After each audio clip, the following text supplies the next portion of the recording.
If you are in a church where there are several prayer groups, there is always a criticism by ministers.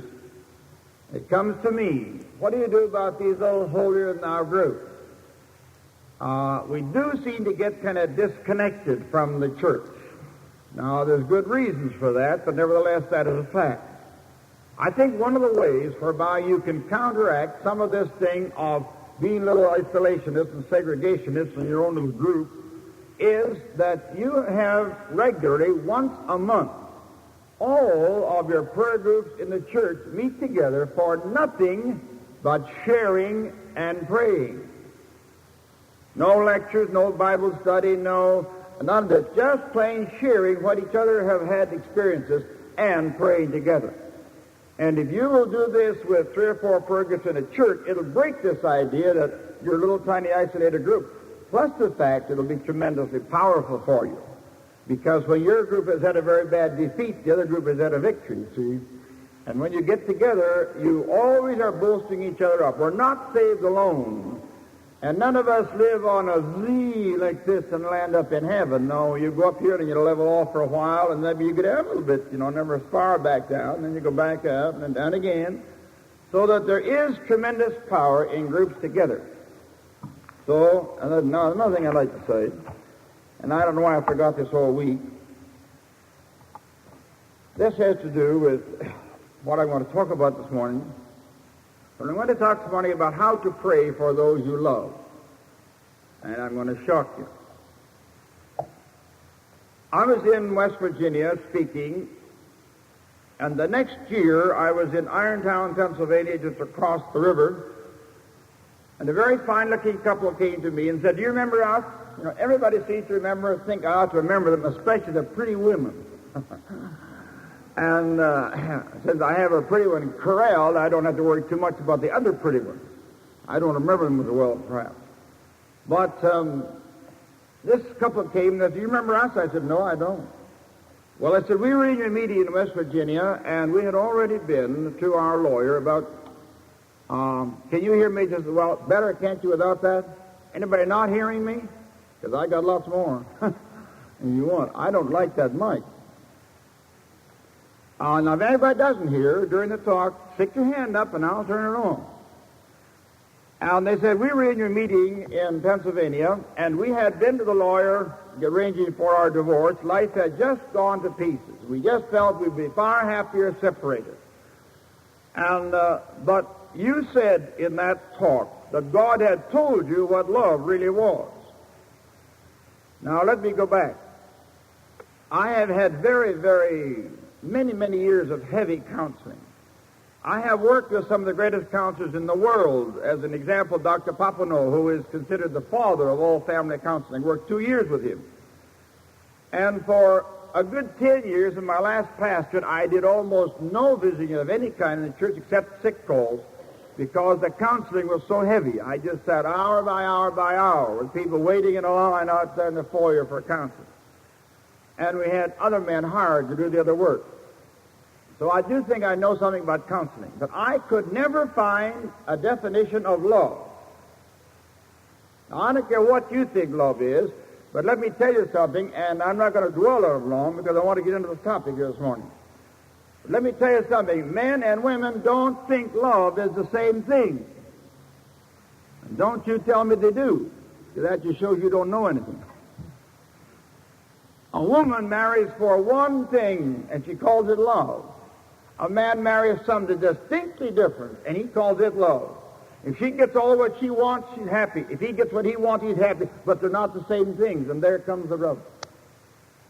There comes the fighting in married life. Now, I could not find a definition that would help both a man and a woman realize what love was. Oh, I've studied, I've taken courses in counseling, all this, and I know all the pat answers to what love is, definitions, but none of them ever fitted. And our son or Jim keeps saying to me, "Dad, this is the universe." And any definition of love you find will have to fit the human and the divine, or it's not correct. It has to fit both. And whoever heard one of your nice definitions of love that fitted God? You see, I couldn't find any. So one day I was waiting for a couple, and they were late, and that irritated me more, too. And I was sitting there irritated and doodling on my pad, and this man thought love was one thing, the woman thought love was another, and they certainly weren't the same thing. I wasn't getting the first base with them. That irritated me worse. And finally I said, kind of in a plaintive cry to God, God, what is love anyhow? I didn't know. And I've had plenty of trouble in my own family life, so I knew I didn't know what love was. So God said to me as clearly as if somebody turned a tape recorder on. And I had a great big pad in my desk, and I wrote across that pad in a red pencil, with a red pencil, the definition God gave me. I still have that pad. It's one of the cherished things of my life. And this is what God said to me was love. Now listen to it. Love is the desire to bless with everything you have.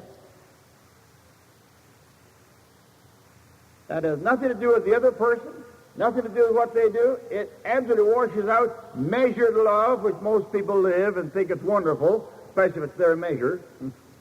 Measured love.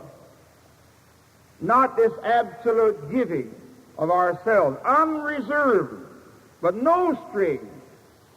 But the minute God gave me that, I knew it was correct because it fitted God as well as man. Did you notice that? Love is the desire to bless with everything you have fits God just as well as it fits the finest personality in the human life. And I knew I had it. Now, this couple heard me say this. So they went home that night, and on their way home, they said, well, we really don't want to get divorced, but we just can't live together the way we're living. They went home, they got a card, about a 5x7, took a crayon, and penciled on it, love is the desire to bless with everything you have. And that saved their marriage. A year later, they came to me and said, you do not know it, but that motto saved our marriage.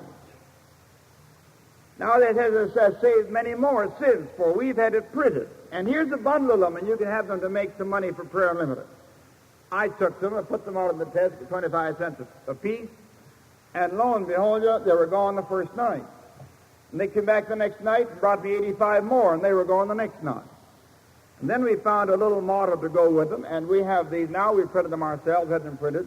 Love is the desire to bless with everything you have.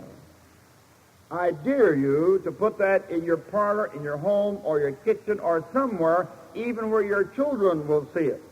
And sometime when you're having problems, just say, let's go read the motto together. Don't give them a lecture. Don't try to explain it to them. You don't need to. Love is the desire to bless with everything you have. And I want to say something this. There isn't a home represented here today who wouldn't be, listen to this, hilariously happy if you lived that. Imagine what your home would be like if your husband got up in the morning and said, dear God, help me to bless my wife with everything I have today. And she wakened up and said, God bless my husband, help me to bless my husband with everything I've got.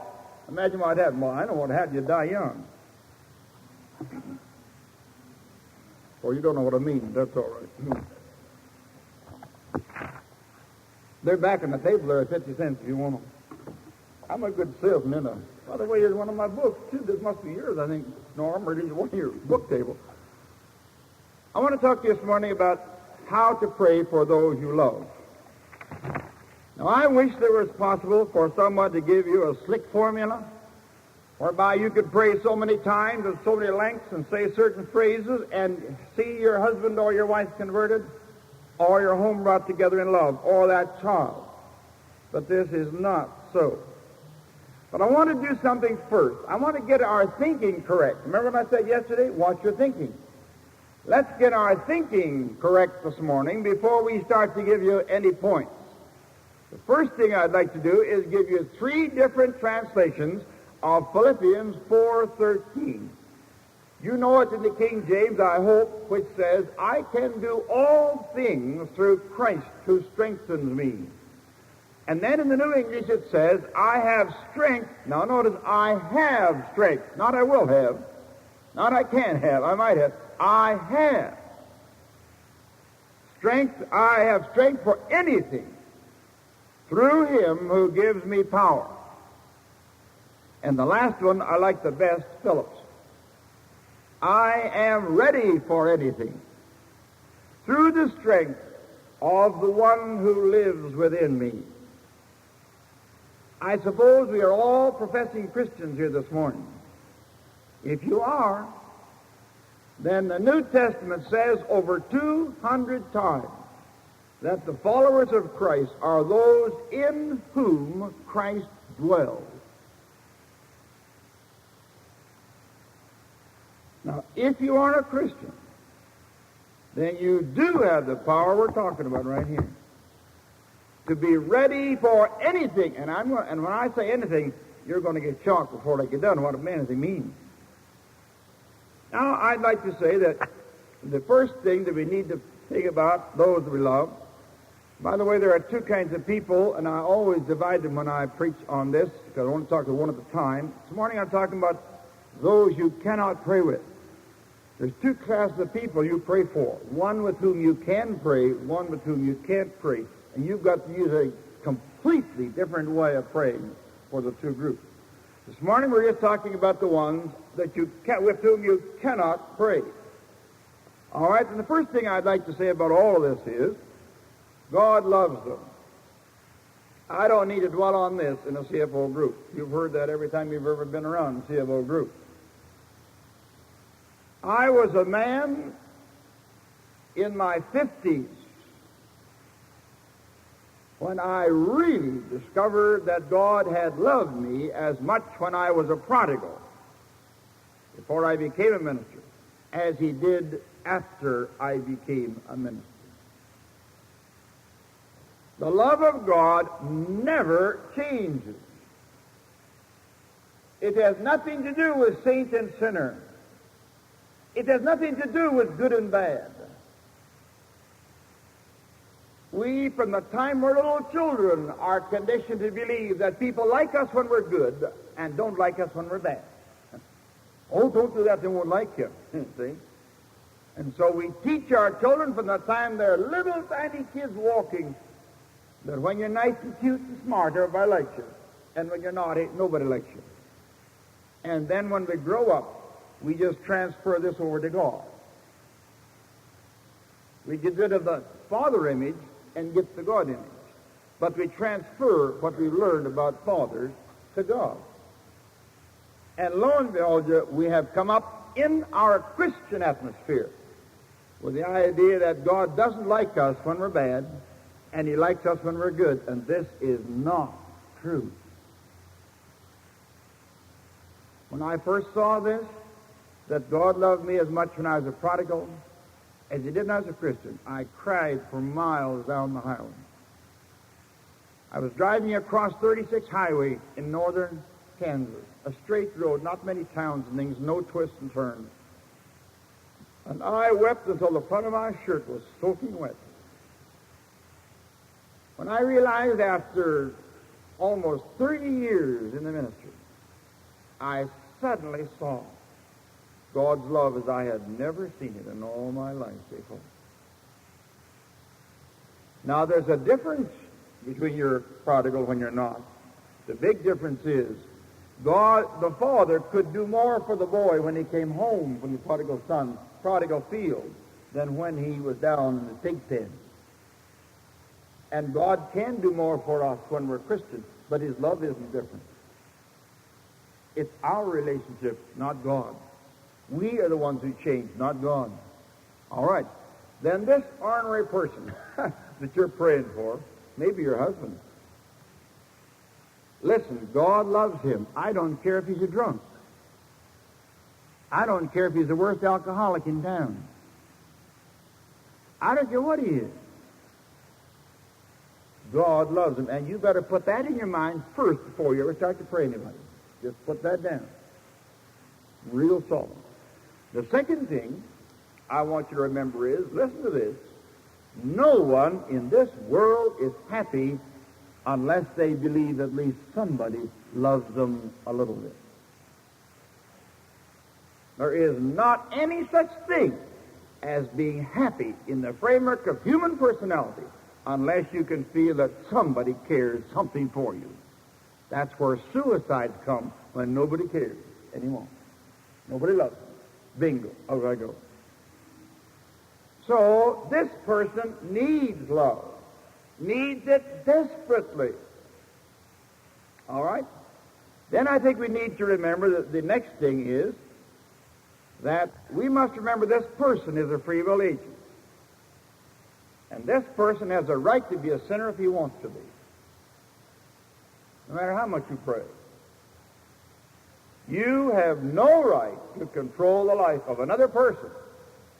And I don't care whether you're the wife or the husband. I'm talking about adults now, not training children.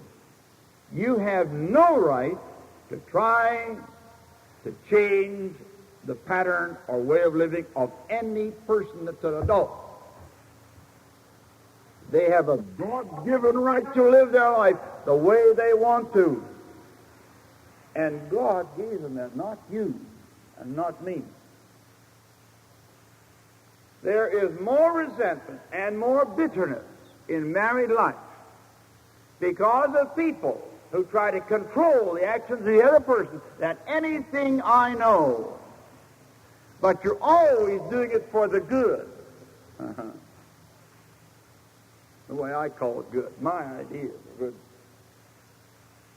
Now, if we're going to realize the fact, the third thing, that this person is a free will agent and doesn't have to become a Christian just because I pray for it.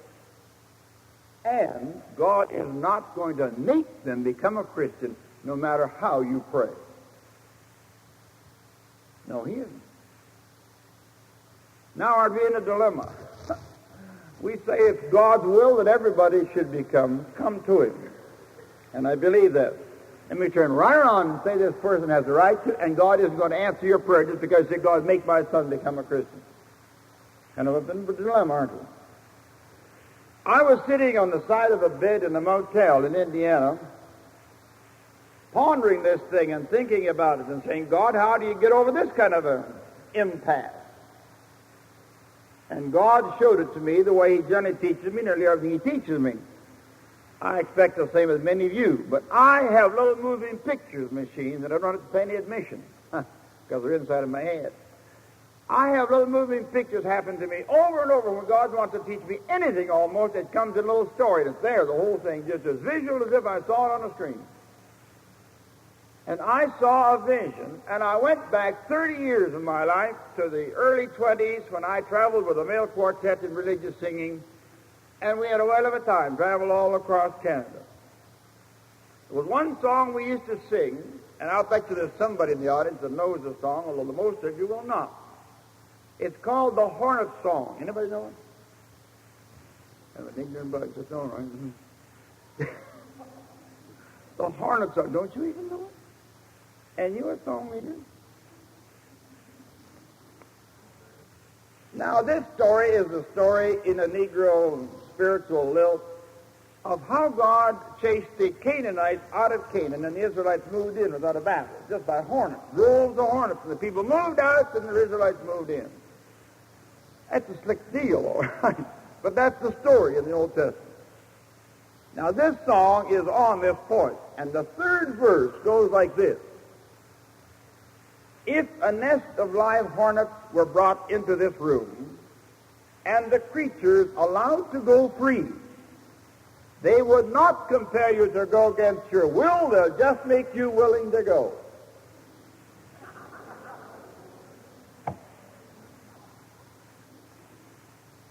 Don't you ever forget this.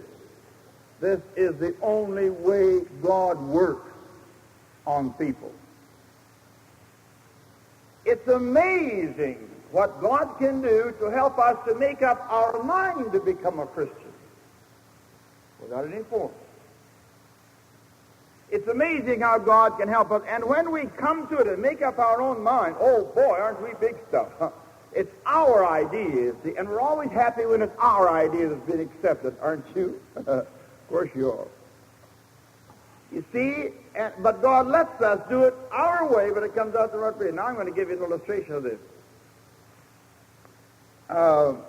and also tell you why I don't drink anymore and why I quit drinking. I was drinking pretty heavy when I was a young man, a manager of a plant in General Motors, and I thought going to the top, making more money almost than I could spend, footloose and fancy-free, unmarried, and having a big tongue. And one night, about 18 of us young people went out on a wine bust.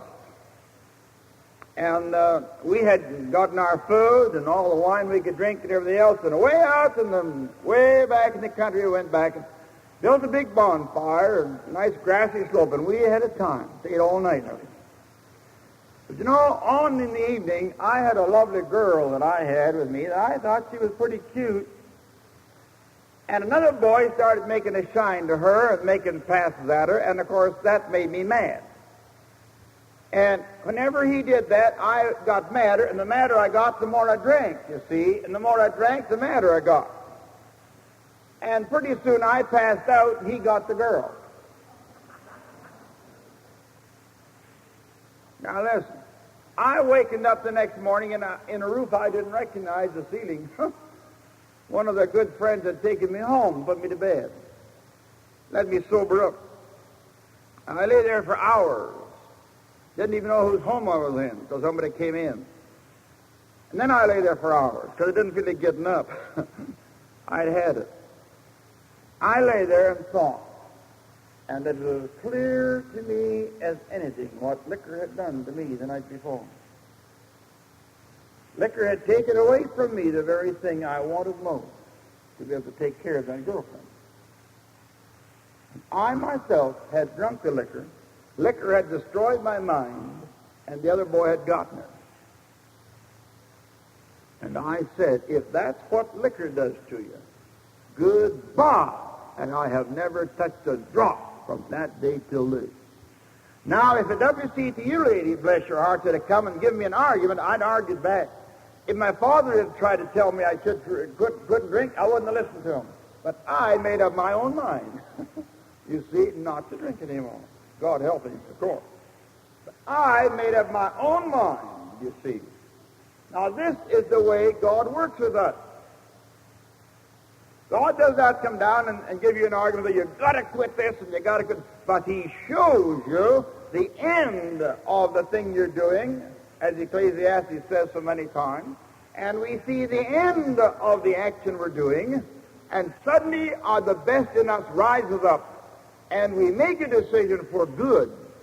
This is the only way you're ever going to convert your husband or your wife if they are unconverted, not because you pressure them under any consideration. And the more you pressure them, the longer it'll be before they become a Christian.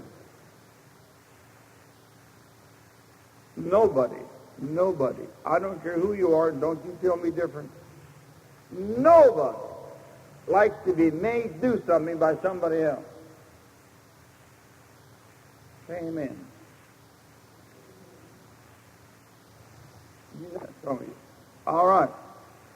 Then you are going to have to put this person in God's hands, seeing them as one for whom Jesus died, one that God loves, and one who needs love, and one whom likely God is going to use you to pour his love to that person. If God's only going to save them through love, and that's right, then he's going to have to find some great big channels whereby he can pour this love through to get this unhappy, broken person back to the kingdom. Now that's common sense, isn't it? That's not hard to understand at all. So I'm going to accept that person just as they are, without any attempt to change, without any desire to change. I'm going to accept them just the way they are. And by the way, if it's your husband or wife, it does us good to remember that we chose them. Yes, it does. Out of all the girls I knew, I got down almost to my knees to one girl and told her she was the greatest of everything, and I couldn't live without her. I found out I could have, but I told her I couldn't live without her. Then when I got her, I didn't treat her that way at all. And therein lay our trouble in our married life. You chose that person, that husband or wife. You did. out of all the people that you had a chance to choose. And you better waken up to this fact. Then there's another fact, too, I'd like to throw in. This is not part of the talk, but I'd like to throw it in here. Anybody who's not having a good time in their married life, I can give you a secret of how to get it. Go back and do what you did your first marriage and the way you did it. That's all. What makes your wife happy the first 5 years will make her happy today. And what will make your husband happy the first 5 years will make him happy today. We haven't changed any. We haven't changed. No. We've quit doing the things that made each other happy. We've quit thinking about each other, what made us happy. We've quit contemplating about them and dreaming about them and knowing the good things. And look at the good things. We start to look down at the bad. We've majored now in the negative instead of in the positive. And we're in trouble. Then we wonder why we're unhappy. Well, it's our own fault. Now then, Paul said something that makes women very unhappy, and I guess Paul is more despised by women than anybody in the Bible. I hear them calling him woman hater and everything under the sun. One of the reasons is because Paul said a very dirty thing. He said, wives, obey your husbands. Oh, to an American girl, that is poison. You've been trained everything else but that in life. Wives, obey them. But let me tell you, women, this word obey comes from the Latin word obedire, which means to listen attentively, intuitively. It does not mean to obey edicts and acts at all. There's no meaning whatsoever of that. The English does, but the Latin doesn't. To obey, obedire, means to listen with interest and attentiveness. And listen, I don't know a marriage today that couldn't be solved on the basis of two people attentively listening to each other. When my wife and I came to our great impasse in life, my wife, crying with tears, went out and said, I never knew you felt this way. I said, I tried for 10 years to tell you this. But she wouldn't listen. And I could count. No, I can't count. The number of times my wife has said to me, you're not listening to me. And she said, it's a good deal of acid. And do you know the trouble? I wasn't. No, I wasn't. Oh, I was going to go in one side, not the other. But I wasn't listening with any interest, with any intuitive knowledge. I wasn't hungry to know what she was saying. I wasn't concerned about the things she was talking about. So if you and I are going to begin to pray for someone we love, we better get our human relations straightened out before we start telling God what to do with them. And if love is the only way, the power that God is going to use upon this critter, if love is the only power he's going to use, then I'm going to have to be a tremendously big power of love, a channel of love, for God to be able to do what he wants to do. This cannot come in measured love. You do this, I'll do that. You be nice to me, I'll be nice to you. If you do this, if he does that, I'll do this next to you. There's none of this at all. It's love is the desire to bless with everything you have. Someone came to me not long ago and said, why do you use this word bless so much? I said, I don't know. It just sounds good. I didn't really know why I was saying it. I didn't know the meaning. And I began to watch myself, and I began to pray about it. I began to think about it. What do I mean by bless? And I came up. I think I know now exactly what I mean by bless. This morning, I talked to my son long distance on the telephone. And I wanted to bless it. I prayed over the phone for God's blessing upon it. And all I had to say is, God bless Jim. Now, Jim's in some problems right now. In the last stages of trying to get his doctorate, and he's just going through a terrible situation. And he needs help. But I don't know anything about the help he needs. I don't know how to help him in physics. I don't know anything about electrons and protons and things are way down below them. I don't know anything about that. Cyclotrons and stuff. So I say, God bless Jim. What do I mean by bless? Listen to this. Now, don't you ever forget this. What I mean by bless, and by the way, this is in the book, too. I'm selling books this morning. You know that, Norman, don't you?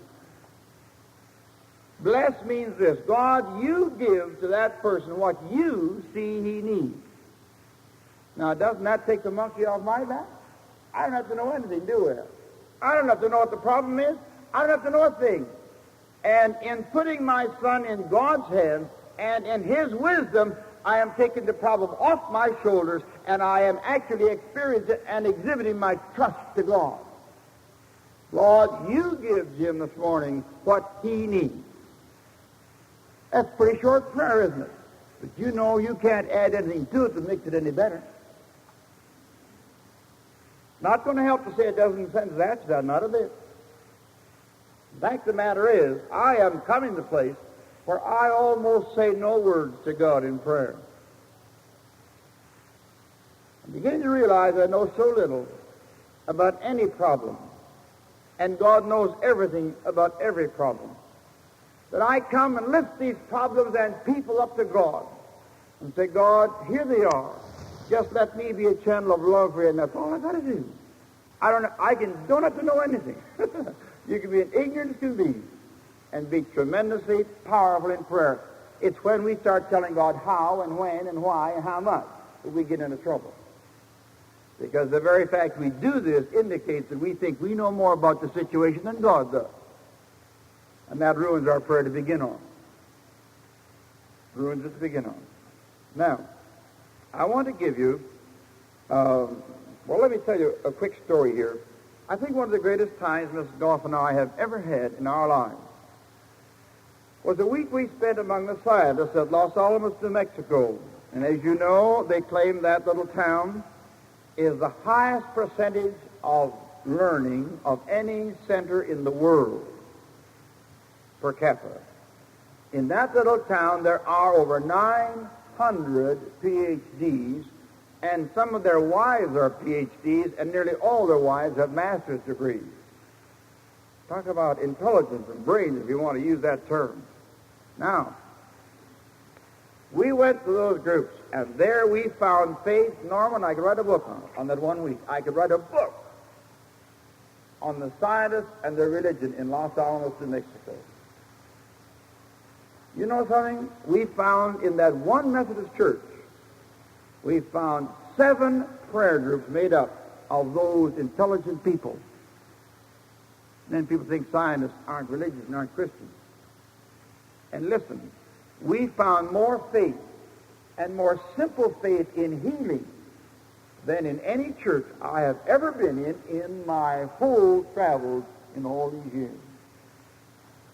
On the last morning of the day, there was a problem arose in the community, a real needy problem. And several came to me and said, can't we have a blessing service? I don't ever call them healing service.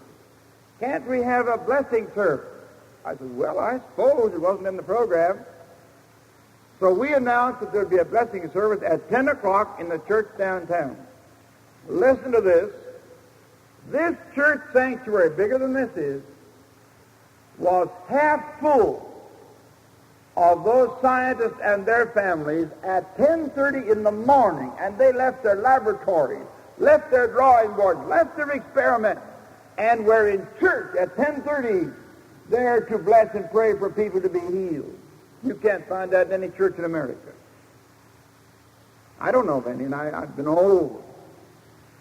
Don't tell me the scientists don't have faith in God.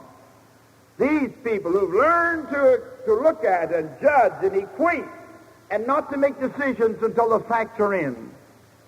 It's fantastic. I think I'd go for nothing to go back if I could just have a week more with them in that place. The Methodist Church had taken 500 of those people in 3 years in that little town. Think of that. Now, went to one of these prayer groups, there's 7 of them. Went to one of these prayer groups. I sat there writing. My wife interrogated them. We wanted to know what made them tick. Why did they belong to prayer groups? So she was asking these questions. In fact, a lot of them were printed in Prayer Unlimited in the back issue. But one I want to tell you about.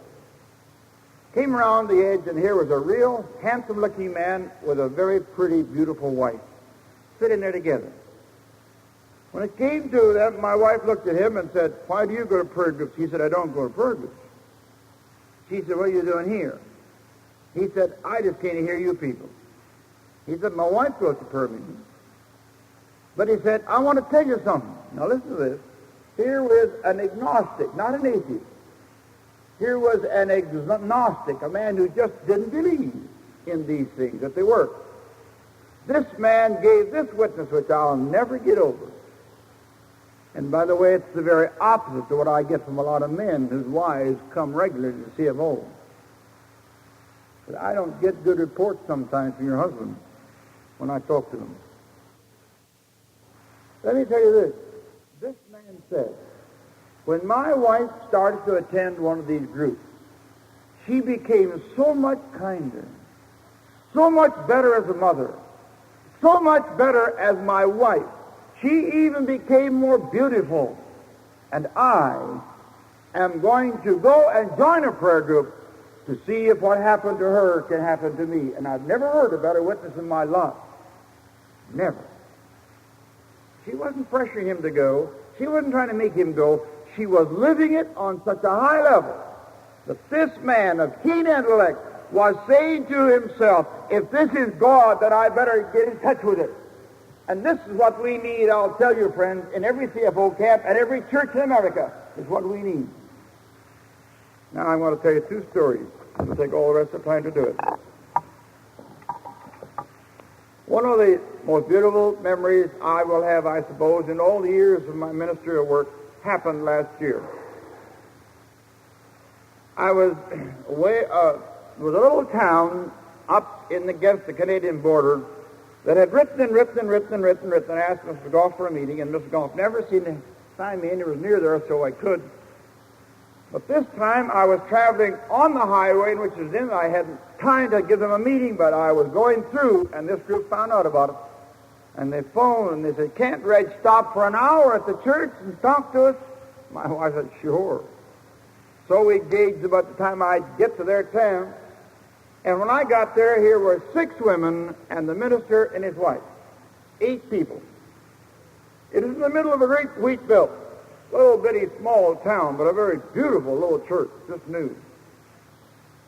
I sat there and talked to these people about prayer. Let them ask questions to talk to them.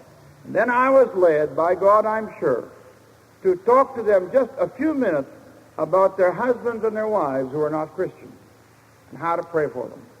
I made this startling state. 2 things I said. One was, if you've been doing what you're doing to win your husband, and they were all women, so I had to talk about the husband. If you've been doing what you've been doing for 15, 20 years and it hasn't worked, why don't you quit and try something else? And the second thing I said was this. I'm going to get them. They're going to shock some of you. Any woman, I'm talking about Christian women now, any woman can have her husband for love and for Christ if she will pay the price. And I'll not take that back for 1 minute. And I'm going to show you. One woman in this group had had an alcoholic husband for 30 years. He had destroyed their home, destroyed their Christian pattern, fought her going to church, fought the children in the Sunday school, everything, and drank up their money. Only the reason that he was a successful farmer and a large landowner of the wheat farm, did they have a home or have any money? And this woman felt that everything that she had ever dreamed about in life was gone. And he had destroyed it all through his alcoholism. He had physically abused her, mentally abused her, and spiritually abused her. She was a broken woman. On the way back alone by herself, 25 miles, she'd driven through dirt roads to get to that little meeting back in the wheatland. On the way home, she said these 2 things. Well, let me jump. Almost a year later, I got a letter at Christmas time, after Christmas time, saying, Reverend Goff, I'm sure you go to many places, and you wonder if it's worthwhile, wonder if you did any good, and that's the truth. And she said, but I want to tell you what happened in our church. You came there, and there was only 8 of us, 7 women in the ministry. And she said, you talked to us. And then she went on and gave me the history of her background. She said, on the way home, it kept ringing in my ear, what you've tried before hasn't worked. Why don't you try something else? And I had to face it, it hadn't worked. All the praying, all my relatives, all my friends, all the preachers, everybody that prayed, it had not worked. Then she said, the second thing was that you said I could have my husband for love and the church if I'd pay the price. But I didn't quite believe that, but somehow you said it like as if you really meant it, and I do mean it. She went home and she said, I'm going to do it. If this is possible, humanly possible, I'm going to win. She said for the first time in 30 years, a little ray of hope came into her life. A little spark of faith. She said, I went home, and I watched, and I waited, and when I heard my husband coming in, she said, in the meantime, I got everything ready for supper, the best supper I had had in months. I had everything on that table my husband liked. I just made that dinner for him. And she said, I had everything all ready. And when I heard the tractor come in, she said, I went out the back door and stooped, and when he went by, I waved at him. He like to fell off the tractor. I hadn't done that for 30 years, 15, 20 years. And she said, I was still standing there when he got off that tractor and out in the yard and came up.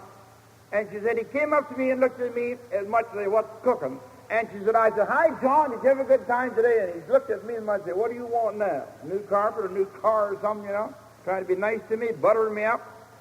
And she said, he looked at me so frozen-like, and she said, I put my arm through his, and I walked through the door, and I said, John, I got the best supper you ever heard of. And he said, I was just aglow. I was just pouring it on.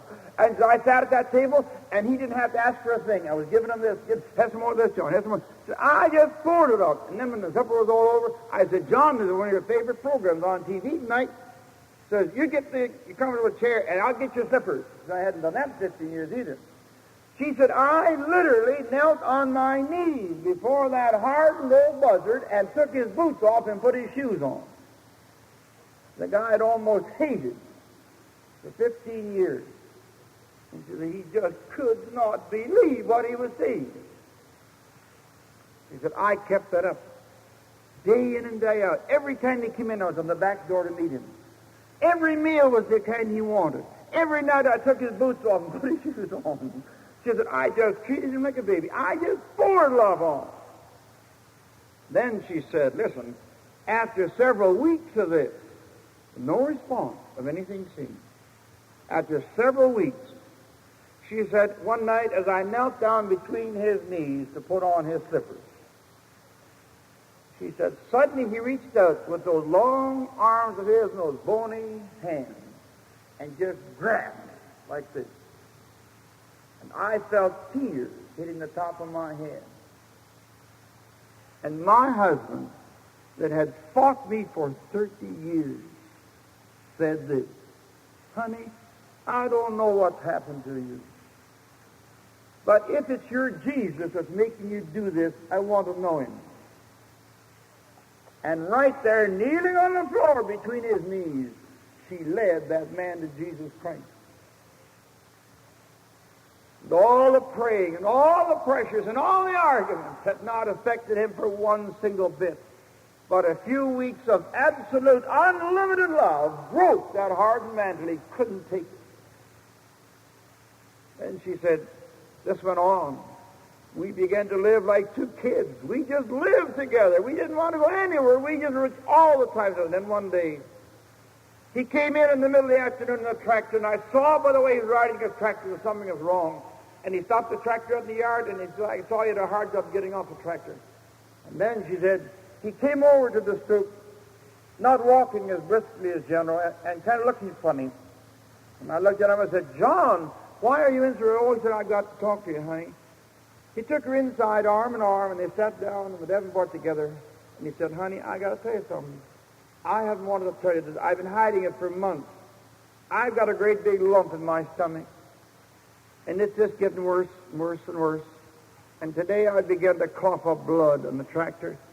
And I couldn't stand the pain. I had to come in. She was horrified. She called the doctor, and the doctor would bring him in tomorrow. They went in some 20, 30 miles to town. And there the doctor looked them over and said, well, I'll call you in 3 or 4 days and get the test made and the results, and I'll call you. Back home we went, not knowing what in the world to expect, believing maybe the worst. Then she said 4 days later, the doctor called and said, come on in, both of you. We went in and sat down in his office. And the doctor looked at him and he said, John, I can't understand why an intelligent man like you would allow this to happen to you. He said, you have cancer and it's so bad that it has gone through the organs of your body till there's nothing we can do whatsoever. There's no hope, none. You don't have at the most 3 months to live. You better get your business in shape. John said, Doctor, are you sure about this? He said, I'm just as sure as I'm sitting here. He said, John got up out of his chair, walked across and took my hand, and out the door we went together. Nothing to say. 25 miles we drove back into Wheatland, nothing to say. What was it to say in that kind of case? She said, somehow, she said, a totally new thing now came in. We were only going to have a short time together, and we were going to live it. And she said, oh, how we live each other. Then she said, after a couple of months, he became bedfast. He couldn't even get out of bed anymore. She said, I never left him night and day. I stayed with him. I didn't even go to town. I had other people get stuff for me. I just stayed with John. We lived every hour together. And what joy and what thrilling thing. I read the Bible to him. I talked to him about Jesus. And then one night she said, he called me, and I came quickly to him up the kitchen. And he said, Mother, I want to talk to you. Sit down. She sat down beside him. He reached out and took his hand, took my hand in his. And he said, Mother, don't plan anything for Christmas. This was in November. Don't plan anything for Christmas. Oh, she said, John, we're going to have the kids all home, and the grandkids have already written, and they're all coming, and we're going to have a wonderful time. He said, no, don't do that. Don't plan anything. Oh, she said, John, you're not that sick. She said, yes, Mother. I won't be here. I won't be here. She tried to hush him up. And then she said she felt his hand give her just the slightest little squeeze and then go limp. And he was gone. Gone to be with his Maker. On the bottom of the letter, this cherished thing I have, she said, Brother Reg, I'm sure you can't quite realize what I do. Can you imagine the joy after 30 years of fighting and quarreling that now I was able to have the privilege of leading my husband to Christ, the man I really did love. And then she says, can you imagine what I'm feeling today that I'm going to have him forever? Now that woman wrote the other day, she's coming to Tucson to see us week after next, all the way from way up in the Canadian border. It's going to be one of the great joys to have her in our home and talk over things. Listen to this, my friend. She did exactly the points that I gave you.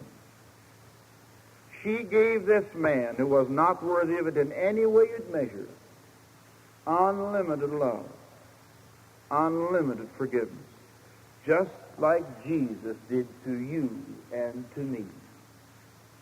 Just exactly. Oh, I could keep you here till noon and never tell you one story after another, just one after another of the same kind. But let me tell you one that had to do with kids.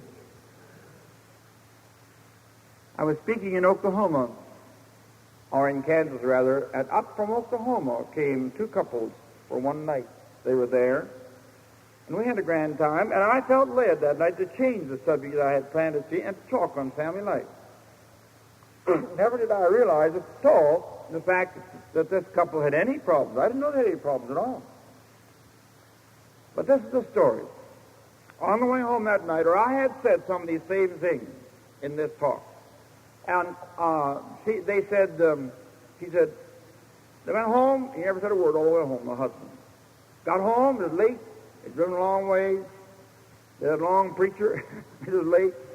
And so, when they got home, the wife said, well, let's just get to bed. It's late, I'm tired. He said, I don't want to go to bed. And she said, why? That's a horrible thing to say. Because, you know, if you don't get an answer, you're in trouble then. Well, she didn't get an answer. And she said, what are you going to do? He said, I got something I want to do. You go on to bed. I want to stay up. Well, no wife's going to go to bed on that kind of basis. Curiosity is going to keep her up, so help me. So she set it out. 12 o'clock, getting sleepy, but keeping himself awake.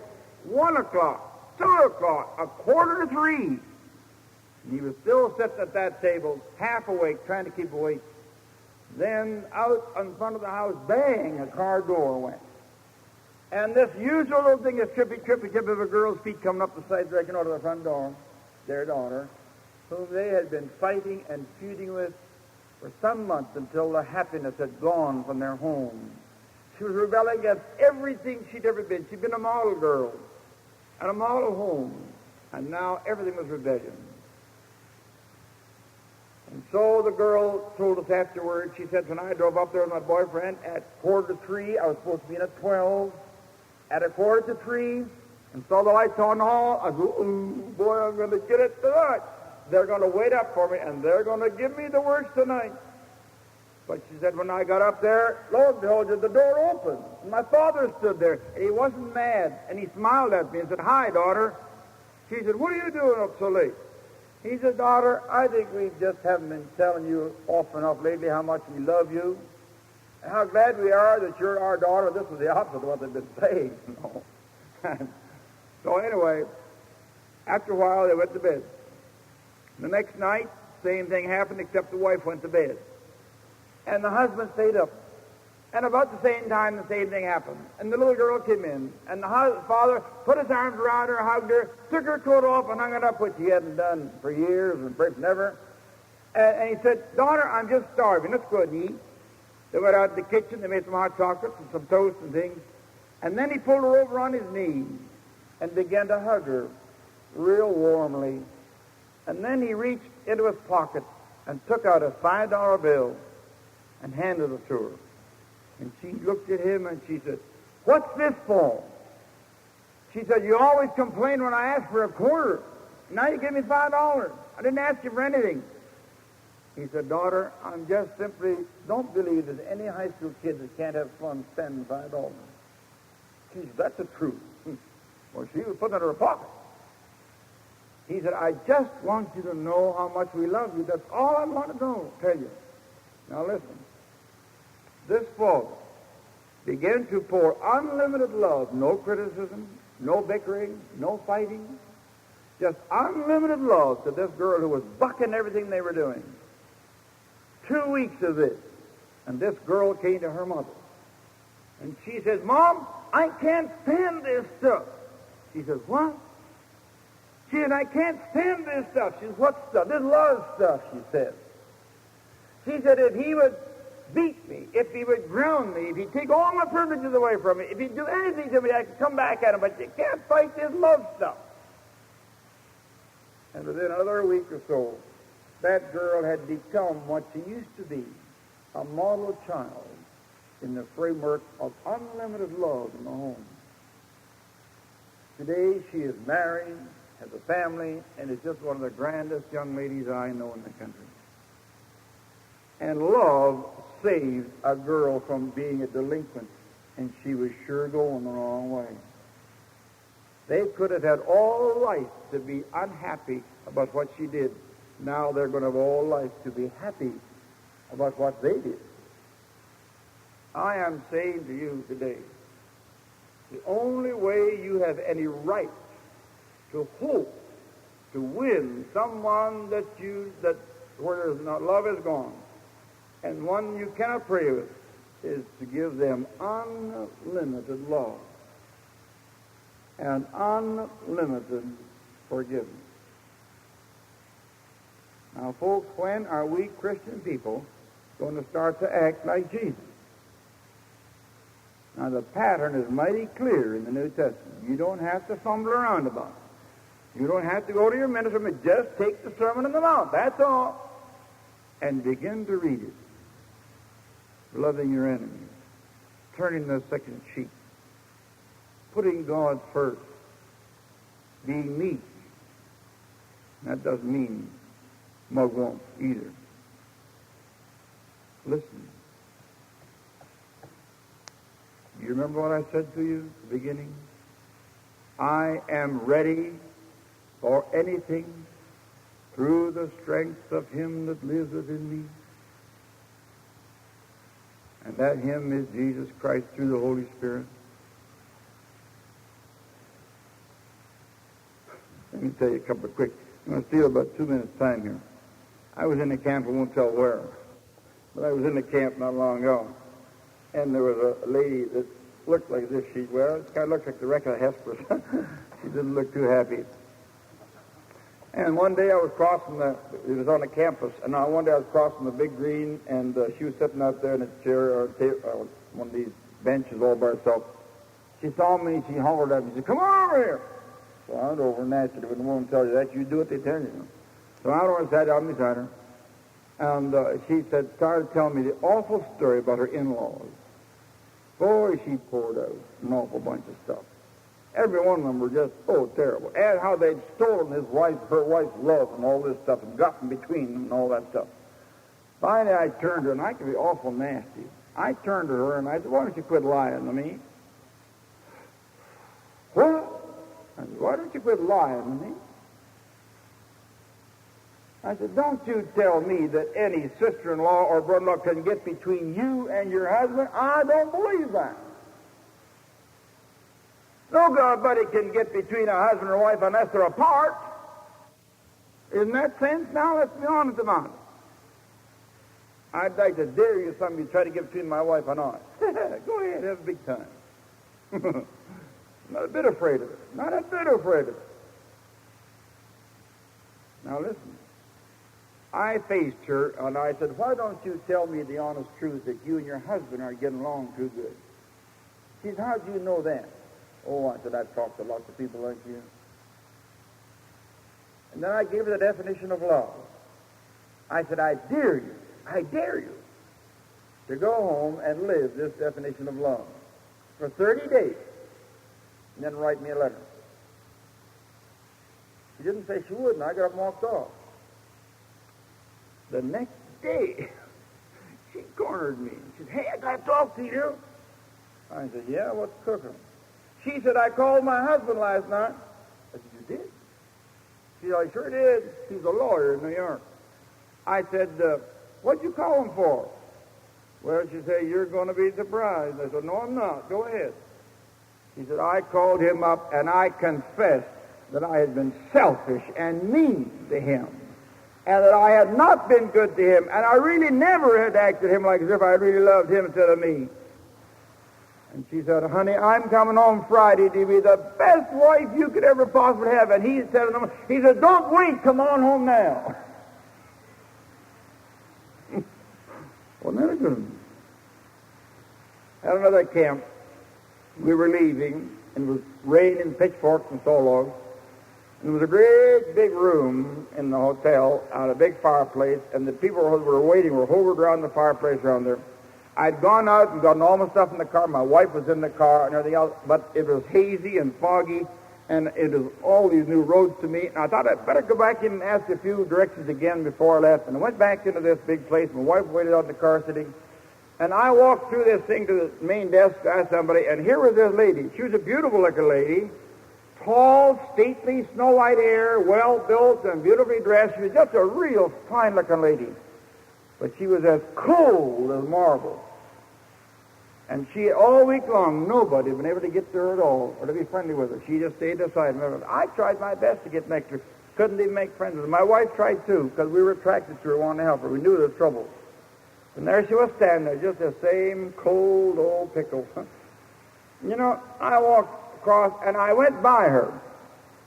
And all of a sudden, this beautiful lady did the most unorthodox thing. Now, don't any of you people do this to me. She did the most unorthodox thing right in front of people. She just turned toward me and put her arms out. Well, now, I'm not dumb. I know what that means. And I took it. I just went right into those arms, and I put my arms around her, and I patted the old Brazilian hug like they do in Brazil, you know. Embrasio, they call it. And I just put my arm around her, and I hugged her up real tight, and I patted her on the back, and she began to cry. I knew something was... I wasn't doing this just for fun. And then I released myself from her and looked in her face. She said, "Reverend Goff, everything you've said this week about family life has just cut me to the core. She said, I'm not happy. I never have been happy in my married life. My husband and I have never been happy. But she said, now I see that it was my fault and not his. And she said, I want to tell you something.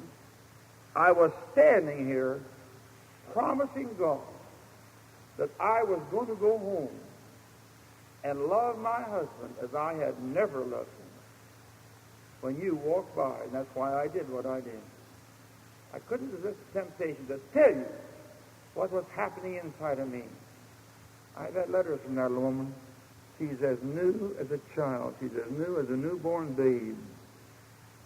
A home that 20 years had lived on coldness is warm and pulsing with love today. What I'm saying tonight, two things today is you can have your husband for love and for Christ if you will pay the price.